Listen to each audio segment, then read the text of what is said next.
Hello friends, welcome to learning studio. Hello बच्चों, आज हम लोग एक्सरसाइज 12.2 का क्वेश्चन नंबर 3 करने जा रहे हैं, जो कि फैक्टराइजेशन चैप्टर का है। तो स्टार्ट करते हैं बच्चों क्वेश्चन नंबर 3 से। इसमें लिखा है factorise the expression number 3। Number 3 का फर्स्ट नंबर ले लेते हैं, ax² प्लस bx। तो ये क्या हो जाएगा बच्चों? पहले तो हम लोग देखेंगे कि दोनों जो टर्म है, ये एक्सप्रेशन जो दिया हुआ है, इसमें जो टर्म है इसमें कोई कॉमन हो रहा है कि नहीं। तो x वाला पार्ट जो है कॉमन है, तो x हम लोग कॉमन कर लेंगे। बचेगा क्या? ax बच जाएगा और प्लस b, यहाँ पे b बच जाएगा और x तो कॉमन ले ही लिए हैं, तो ये हमारा सिंपली ये हमारा आंसर हो जाएगा, क्योंकि इसमें तो और कुछ करना ही नहीं है और कुछ कॉमन तो हो ही नहीं रहा है, तो ये हमारा आंसर हो जाएगा। नंबर टू में है 7p² प्लस 21q²। अब ये देखिए बच्चों, इसमें 7p² प्लस 21q² क्वेश्चन में दिया हुआ है। अब इसमें से भी देख ले रहे हैं हम लोग कि क्या कॉमन हो पा रहा है। तो 7 को अगर कॉमन करेंगे तो हम लोग कर सकते हैं, क्योंकि 7 के टेबल में 21 आता है, तो 7 कॉमन कर लेते हैं। 7 कॉमन कर लिए तो ये जो फर्स्ट वाला टर्म हो गया उसमें p² से बच जाएगा और प्लस ये सेकेंड वाले टर्म में क्या बचेगा? 7 3 ज़ा 21, तो 3 हो जाएगा और q² हो जाएगा। तो ये हमारा आंसर हो जाएगा। बस छोटा छोटा आंसर है बच्चों, छोटा छोटा क्वेश्चन है, ये फैक्टराइज करने के लिए दिया हुआ है, जो बस हम लोग को सिर्फ दिमाग लगा करके फैक्टराइज कर लेना है। ये क्वेश्चन था 2x³ plus 2xy² plus 2xz²। ठीक है, तो इसमें भी ये जो एक्सप्रेशन दिया हुआ है, इसमें भी हम लोग क्या करेंगे, कॉमन देख लेंगे कि क्या हो रहा है। तो 2 हमारा सारा टर्म में मिल रहा है, x भी हमारा सारा टर्म में मिल रहा है, तो 2x हम लोग कॉमन कर लेंगे। तो बचेगा क्या? फर्स्ट वाले टर्म में x² बच गया, सेकेंड वाले में प्लस उसके बाद होगा साइन 2x कॉमन किए, y² बच गया, तो y² लिख दिए, प्लस उसके बाद वापस से थर्ड वाले टर्म में देखेंगे 2x कॉमन करने के बाद z² बच जा रहा है, तो z² लिख दिए। इस तरह से हम लोग इसका आंसर क्या मिल गया? 2x ब्रैकेट में x² plus y² plus z², ये हमारा आंसर हो गया। ठीक है, तो बहुत ही छोटा छोटा क्वेश्चन है और एक लाइन में सिर्फ आंसर निकल रहा है। देख रहे हैं आप लोग बच्चों? बस सिर्फ हम लोग को क्या करना है, प्रैक्टिस का चीज़ है बच्चों। am² plus bm² plus bn² plus an²। ठीक है, तो ये क्वेश्चन आ रहा है। अब इसमें भी हम लोग क्या करेंगे, कॉमन देख रहे हैं, कॉमन देखेंगे am² और m² जो है इसमें कॉमन है, और bn² और an², इसमें n² कॉमन है। तो पहले ये दोनों टर्म को कर ले रहे हैं, m² कॉमन कर लिए, बचा क्या? a प्लस b बच गया। अब वापस थर्ड और फोर्थ टर्म में देख ले रहे हैं, पहले प्लस का साइन होगा, फिर यहाँ पे n² कॉमन आ जाएगा, बचेगा क्या? b plus a।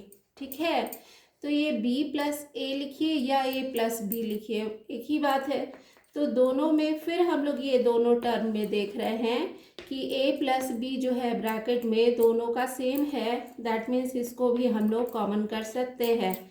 तो a प्लस b कॉमन कर लिए, बचेगा क्या? m² plus n²। तो a प्लस b ब्रैकेट में इंटू m² प्लस n², ये हमारा आंसर निकल गया। ठीक है बच्चों, तो इसमें कोई प्रॉब्लम नहीं होना चाहिए बच्चों, ये बहुत ही सिंपल सा चैप्टर है और बस थोड़ा सा हम लोग को दिमाग लगाना है और फटाफट से क्वेश्चन को सॉल्व करते जाना है। ठीक है, तो 5 नंबर इसमें देख लेते हैं। 5 नंबर क्या है? lm+1 ब्रैकेट में प्लस बाहर ब्रैकेट के बाहर m+1, ठीक है। तो lm+1 प्लस m+1। अब क्या करेंगे, अब इसको क्या करेंगे बच्चों, तो इसको हम लोग इस तरह से करते हैं कि lm पहले ब्रैकेट के बाहर lm+1 प्लस m+1 इस तरह से लिख लिए। अब ये lm और m है तो दोनों में से हम लोग क्या कॉमन कर सकते हैं, दोनों में से हम लोग m को कॉमन कर सकते हैं। lm प्लस l दिया हुआ है बच्चों, यहाँ पे 1 नहीं है, ये मुझे देखने में गलती हुआ, lm प्लस l यहाँ पे है प्लस m+1 यहाँ पे दिया हुआ है, ठीक है। तो lm प्लस l है अगर, तब ये दोनों टर्म में से l हम लोग कॉमन कर लिए तो बचेगा क्या, m+1, और प्लस यहाँ पे बचेगा क्या, m+1, ठीक है। इसको भी एक ब्रैकेट में कर दिए। अब ये दोनों टर्म में से देखते हैं कि m+1 जो है कॉमन कर सकते हैं हम लोग, तो m+1 कॉमन कर लेंगे अगर, तो बचेगा क्या, l+1 बच जाएगा, ठीक है। यहाँ पे 1 कॉमन कर सकते हैं, 1 कॉमन कर लिए, कुछ नहीं है, दैट मीन्स 1 इंटू ये है, तो l+1 यहाँ पे बच गया। सेकेंड वाले जो ये है ब्रैकेट में है वो l+1 हो जाएगा, और फर्स्ट वाला में m+1 हम लोग कॉमन कर लिए, तो ये हमारा आंसर हो गया, ठीक है। तो ये चीज़ है बच्चों, और ये फटाफट से बन जाएगा, इसमें कोई प्रॉब्लम नहीं होना चाहिए बच्चों। 5 नंबर था ये क्वेश्चन। उसके बाद 6 नंबर देखते हैं, y into Y plus Z, उसके बाद प्लस 9 बाहर है ब्रैकेट में y प्लस जेड। अब ये दिया हुआ है बच्चों, तो y प्लस जेड, यहाँ पे देखिए 2 टर्म है ये एक्सप्रेशन का, तो दोनों ही टर्म में y प्लस जेड जो है वो कॉमन आ रहा है, तब क्या करेंगे, equal to sine y plus Z common आ जाएगा। This is equal to that, हमको पूरा पूरा लिखना पड़ेगा कॉपी में, ये बात का एकदम ध्यान रखना पड़ेगा बच्चों। तो ये पहले क्वेश्चन लिखिएगा, उसके बाद दिस इज इक्वल टू जो हम लोग को करना है वो, तो y प्लस जेड जो है वो दोनों ही टर्म में हम लोग कॉमन ले सकते हैं, तो y प्लस जेड कॉमन कर लिए, बचेगा क्या, तो पहला वाला जो टर्म है उसमें y बच गया, और प्लस का साइन बीच में प्लस का साइन हो गया, और सेकेंड वाले टर्म में 9 बच गया, तो 9 लिख दिए। इस तरह से हमारा ये फैक्टराइज हो गया और ये हमारा आंसर आ गया, ठीक है। तो इसमें कोई दिक्कत नहीं होना चाहिए बच्चों। और बाकी का जो क्वेश्चन है, क्वेश्चन नंबर 6, 7, 5, 6 मैंने कर दिया है बच्चों, 7, 8 और 9, अगर कोई प्रॉब्लम हो तो मुझे कमेंट में ज़रूर बताइएगा बच्चों। इतना दूर तक तो हम लोगों ने देख लिया कि कैसे हम लोग फैक्टराइज करेंगे, ठीक है, क्योंकि आगे भी हम लोग को बनाना है, सीखना है कि किस तरह से हम लोग क्वेश्चन को सॉल्व करेंगे। अगर कोई दिक्कत हो रहा है बच्चों तो प्लीज़ मुझे कमेंट में ज़रूर बताइएगा। और नंबर 4 अब देख लेते हैं। नंबर 4 में है, इसमें भी फैक्टराइज करना है बच्चों। a to the power of number 1 है 4 का, a to the power of 4 minus b to the power of 4। अब इसको कैसे करेंगे, तो इसको भी हम लोग आइडेंटिटी याद रखते हैं। जो आइडेंटिटी याद है ना बच्चों, वो a² माइनस b² वाला आइडेंटिटी याद करेंगे, तो वो देखिए इस तरह से वो अप्लाई हो जाएगा इसमें। तो इसका क्या होता था, a² minus b² equal to होता है a plus B into a minus B, है ना। तो ये वाला आइडेंटिटी हम लोग दिमाग लगाए अगर, तो इसमें हम लोग अप्लाई कर सकते हैं। तो this is equal to a² का होल स्क्वायर इसको लिख सकते हैं, माइनस b² का होल स्क्वायर इसको लिख सकते हैं। उसके बाद क्या करेंगे, ये तब पूरा ही ये जो नंबर है वो a हो जाएगा, a इसको मान लेंगे अगर तो a² हो जाएगा, b इसको मान लिया तो b² हो जाएगा, that means a² minus b² के फॉर्म में ये जो एक्सप्रेशन है वो आ चुका है बच्चों। तो हम लोग क्या करेंगे, उसका फॉर्मूला के रूप में तोड़ के फैक्टराइज कर देंगे। दैट मीन्स पहला वाला क्या हो जाएगा, a प्लस बी होता है, तो a² प्लस b² पहला वाला ब्रैकेट में आ जाएगा, और सेकेंड ब्रैकेट में a² माइनस b² आ जाएगा, ठीक है। तो ये तो हमारा हो गया। अब और अगर टूटता है तो और भी तोड़ देंगे। तो क्या करेंगे, ये तो नहीं टूटेगा, ए स्क्वायर प्लस बी स्क्वायर को एज इट इज़ लिख देंगे। अब ये ए स्क्वायर माइनस बी स्क्वायर के फॉर्म में ये भी है, तब इसको हम लोग तोड़ के लिख देंगे ए प्लस बी इंटू ए माइनस बी। तब ये हमारा फाइनल आंसर आ जाएगा। ठीक है, समझने में कोई दिक्कत नहीं होना चाहिए बच्चों, सिर्फ हम लोग को दिमाग लगाना है, ट्रिक लगाना है और फटाफट से क्वेश्चन सॉल्व करते जाना है। ठीक है, और सेकेंड नंबर क्वेश्चन की तरफ हम लोग बढ़ते हैं। सेकेंड नंबर इसमें 4 का 2 है, p to the power of 4 minus 81। ठीक है, तो p to the power of 4 minus 81 है, तो इसमें भी हम लोग क्या करेंगे, इसमें भी हम लोग ट्रिक लगाएंगे। 81 जो है वो किसी के स्क्वायर में आता है, किसी के स्क्वायर के फॉर्म में आता है, तो यस 9 9 जा 81 होता है। तो p 4 है, p का पावर 4 है, तो इसको p square to the power of square लिख सकते हैं, minus this is equal to p square का होल स्क्वायर माइनस 81 को 9 का स्क्वायर के रूप में लिख सकते हैं हम लोग। तो ये भी a square minus B square के फॉर्म में आ गया। दैट मीन्स इसको भी हम लोग लिख सकते हैं a plus B, that means p square plus 9, एक आ गया और एक क्या आएगा, p स्क्वायर माइनस 9 आ गया। ठीक है, ये सेकेंड नंबर में आ गया। तब अब क्या करेंगे, p स्क्वायर प्लस 9 तो एज इट इज़ रहेगा p स्क्वायर प्लस 9। अब p स्क्वायर माइनस 9 जो है ना बच्चों, इसको भी a square minus B square के फॉर्म में तोड़ सकते हैं, क्योंकि 9 को भी हम लोग 3 का स्क्वायर लिख सकते हैं। तब क्या आ जाएगा, इसको फाइनल तोड़ के हम लिख लेते हैं, तब हो जाएगा p प्लस 3, क्योंकि 3 3 जा 9 होता है, p plus 3 into P minus 3। ठीक है, तो ये हमारा फाइनल आंसर आ जाएगा। ठीक है, कोई समझने में दिक्कत नहीं होना चाहिए बच्चों, ये जो है ना सिर्फ दिमाग लगा के हम लोग को कंप्लीट करना है ये सारा क्वेश्चन जो है। और इसका भी 4 का जो और भी क्वेश्चन दिया हुआ है, 4 का क्वेश्चन नंबर 3 एंड 4 5 तक है। तो थर्ड नंबर क्वेश्चन ले लेते हैं, x to the power of 4 minus Y plus Z का होल का पावर 4 है। ठीक है, तो कोई बात नहीं है, थोड़ा लंबा है एक्सप्रेशन, तो कोई दिक्कत नहीं है। इसको भी हम लोग एक्स स्क्वायर का होल स्क्वायर लिख लिए, माइनस ये पूरा को b मान लेंगे, तो y प्लस जेड का होल स्क्वायर का पूरा स्क्वायर लिख सकते हैं हम लोग, मतलब इसका स्क्वायर का ये पूरा होल स्क्वायर इस तरह से लिख सकते हैं।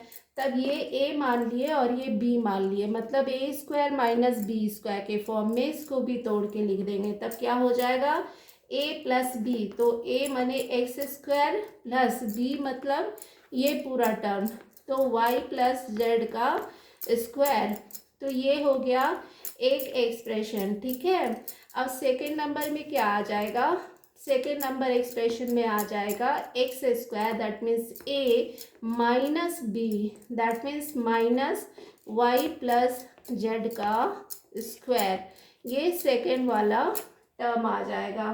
ठीक है, तो इसमें भी कोई दिक्कत नहीं होना चाहिए बच्चों, ये वाला जो है ना, ये वाला टर्म भी उसी तरह से लास्ट में हो जाएगा। तो ये वाला जो एक्सप्रेशन है इसको तो हम लोग ऐसे ही लिख लेंगे as it is X square plus Y plus Z का स्क्वायर। ठीक है, एक बॉक्स में हम लोग लिख लिए। अब सेकेंड वाला है, सेकेंड वाला को फिर से हम लोग ए स्क्वायर माइनस बी स्क्वायर के फॉर्म में तोड़ के लिख देंगे। तब ये क्या हो जाएगा, तब ये हो जाएगा ए प्लस बी पहले, तो X plus Y plus Z का जेड हो जाएगा, ये सिंपली जेड हो जाएगा, वाई प्लस जेड, ये एक आ जाएगा और एक आ जाएगा A minus B, that means A minus Y minus Z हो जाएगा। तब ये हमारा आंसर हो जाएगा। ठीक है, X minus Y minus Z, X plus Y plus Z, ये दोनों में टूट गया, ये वाला जो टर्म था वो इस तरह से टूट चुका है और पहला वाला जो टर्म है वो एज इट इज़ रह जाएगा। तो ये हमारा आंसर हो गया। तो इसी तरह से हम लोग बच्चों नंबर 4 का जो 4 और 5 नंबर क्वेश्चन है ना, वो आप लोग के लिए होमवर्क रहा और जो नहीं यहाँ पे बन रहा है मेरे क्लास में तो वो आप लोग खुद से ट्राई करिए बच्चों, और मुझे कमेंट में ज़रूर बताइए अगर कोई प्रॉब्लम है तो। और नंबर 5 में है, नंबर 5 में सेम चीज़ है, फैक्टराइज करना है। इसमें भी फैक्टराइज ही दिया हुआ है, तो p² माइनस 6p प्लस 8 है। तो ये एक एक्सप्रेशन दिया हुआ है बच्चों, तो इसको क्या करेंगे ना, इसको हम लोग को थोड़ा दिमाग लगा के a माइनस बी का होल स्क्वायर के फॉर्म में नहीं लिख सकते हैं, क्योंकि 8 तो किसी का स्क्वायर नहीं लिख पाएंगे हम लोग। तब क्या करेंगे, मिडिल टर्म जो है ना उसको स्प्लिट करना होगा। तो मिडिल टर्म को हम लोग स्प्लिट करके इसको बनाएंगे। कैसे बनाएंगे देखते हैं अभी। p² माइनस 6p को इस तरह से हम लोग को तोड़ना है कि जो दो भाग में ऐसे तोड़ेंगे हम लोग कि उसको प्लस या माइनस करने से 6p आए, और उसको मल्टीप्लाई करेंगे तो 8p² आना चाहिए। मतलब फर्स्ट और थर्ड टर्म को मल्टीप्लाई करे तो वो प्रोडक्ट उसका आना चाहिए, दोनों को मल्टीप्लाई करने से। तो अभी हम लोग देख लेते हैं, 6p है यहाँ पे, तो इसको क्या लिखेंगे कि उसका मल्टीपल में 8p आए। तो इसको किस तरह से तोड़ेंगे हम लोग, तो वो हम लोग अभी सोच रहे हैं। तो सोचते हैं, तो फिर 4 2 6 होता है बच्चों, और 4 2 8 भी होता है। तो इस तरह से हम लोग इसको तोड़ सकते हैं। तो p² माइनस क्या करेंगे हम लोग, माइनस 4p माइनस 2p इस तरह से लिख सकते हैं, क्योंकि 4 दूनी 8 होता है, तो 8p² हो जाएगा अगर मल्टीप्लाई करेंगे तो।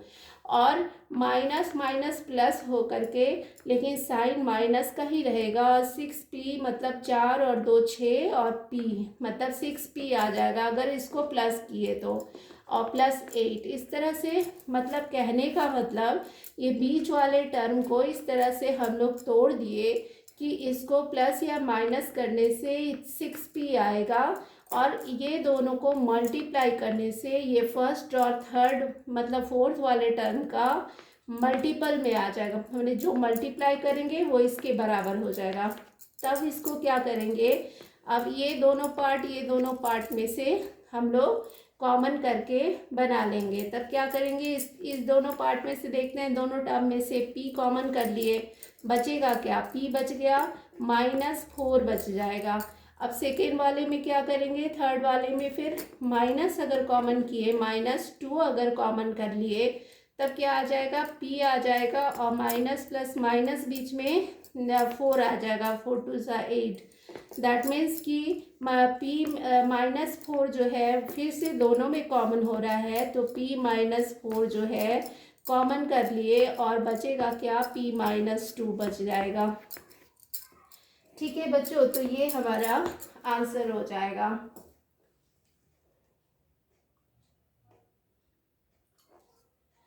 उसके बाद वाला सेकंड नंबर क्वेश्चन में देख रहे हैं हम लोग, q² माइनस 10³ प्लस 21। ठीक है, तब ये वाला एक्सप्रेशन में भी बच्चों हम लोग से सेकंड जो मिडिल टर्म है ना, इसको भी तोड़ करके हम लोग उसी तरह से लिखेंगे। तो 7 3 10 होता है, और 7 3 21 होता है, तो हो जाना चाहिए। तो q² minus 7p minus 3p इस तरह से लिख दिए, प्लस 21 इस तरह से लिख दिए। अब क्या किए कि q है यहाँ पे, और q हो जाएगा, सब में q ही है, q लिख दिए, 7q माइनस 3q। उसके बाद q कॉमन कर लिए, तो q माइनस 7, और इधर आ जाएगा -3 कॉमन किए तो q माइनस 7 आ जाएगा। ठीक है, तो वापस से दोनों में q माइनस 7 एक ब्रैकेट में और q माइनस 3 एक ब्रैकेट में आ जाएगा। तो ये हमारा आंसर हो गया। ठीक है, और बाकी के क्वेश्चन बच्चों आप लोग का होमवर्क रहा, और प्लीज़ अगर नहीं बने तो मुझे कमेंट में ज़रूर बताइएगा। और वीडियो अगर हेल्पफुल लगे तो please like share and subscribe ज़रूर करिएगा। तो फिर मिलते हैं अगले क्लास में और एक अगले चैप्टर के साथ। तब तक के लिए बाय।